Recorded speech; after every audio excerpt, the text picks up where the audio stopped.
Premature ejaculation, so శీఘ్రస్ఖలనము, దీనికి మనం సహజంగా దీన్ని మనం అధిగమించగలమా?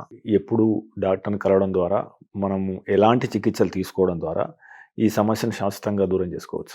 న్యాచురల్గా ఈ సెక్షువల్ స్టామినానో లేకపోతే సెక్షువల్ ప్రాబ్లమ్స్నో ఓవర్కమ్ చేయాలి అని అంటే ఫస్ట్ థింగ్ అసలు వాళ్ళకి సెక్షువల్ ప్రాబ్లం అనేది యాక్సెప్ట్ చేయాలి పేషెంట్స్. వాళ్ళు యాక్సెప్ట్ చేయకుండా వాళ్ళు ఏదో నాకు ఈ ప్రాబ్లం అనేది నాకు రావటం అంటే ఈగోయిస్టిక్గా ఆలోచించి టైం వేస్ట్ చేసుకుంటే పెద్ద యూజ్ ఉండదు. సో వాళ్ళు ఫస్ట్ ఆ ప్రాబ్లమ్ యాక్సెప్ట్ చేయాలి. న్యాచురల్గా దీన్ని ఓవర్కమ్ చేయాలి అని అంటే ఒకవేళ ఇది కనుక సైకలాజికల్ రీజన్స్ వల్ల అయితే కొంత కాన్ఫిడెంట్గా ఉండి డిజైర్తో పార్ట్నర్ మీద ఇంట్రెస్ట్తో సెక్స్ని ఎంజాయ్ చేసే మూడ్తో సెక్స్ చేస్తే మోస్ట్ ఆఫ్ టైమ్స్ ఈజీగానే ఓవర్కమ్ చేయొచ్చు.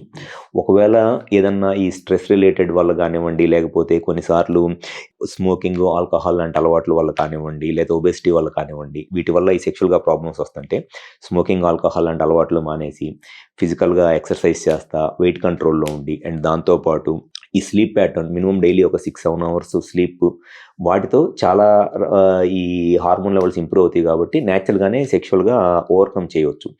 ఇవన్నీ ట్రై చేసిన తర్వాత కూడా సెక్షువల్గా వాళ్ళకి ఆ ప్రాబ్లం క్లియర్ అవ్వక ఇబ్బంది పడుతున్నారంటే డెఫినెట్గా ఒక ఆండ్రాలజిస్ట్ని, క్వాలిఫైడ్ ఆండ్రాలజిస్ట్ని కన్సల్ట్ అవ్వాలి. సో న్యాచురల్గా ట్రై చేయటం అనేది వాళ్ళు ఓన్గా మ్యాక్సిమమ్ ఒక 15-20 డేస్లోనే వాళ్ళు ఒక రియలైజేషన్కి రావాలి. ఓకే, మనం 15-20 డేస్ ఈ స్మోకింగ్ ఇట్లాంటివన్నీ ఆపేసాము, ఎక్సర్సైజ్ చేస్తున్నాము, కాన్ఫిడెంట్గా ఉన్నాము, అవుట్ ఆఫ్ డిజైర్ పార్ట్నర్ మీద ఇంట్రెస్ట్తో సెక్స్ చేస్తున్నాం, అయినా సరే దీన్ని మనం ఓవర్కమ్ చేయలేకపోతున్నాం అనుకున్నప్పుడు definitely they need to consult and qualified andrologist. So అక్కడ కన్సల్ట్ అయినప్పుడు ఇక then we need to go for a testing and all. And MedPlus లో అదే మెడిసిన్ అదే క్వాలిటీ, మార్కెటింగ్, డిస్ట్రిబ్యూషన్, ఇంకోటి అంటూ వీళ్ళకి అదనపు ఛార్జీలు ఉండవు. అందువల్లే 50-80% డిస్కౌంట్ లో మనకు అందిస్తున్నారు.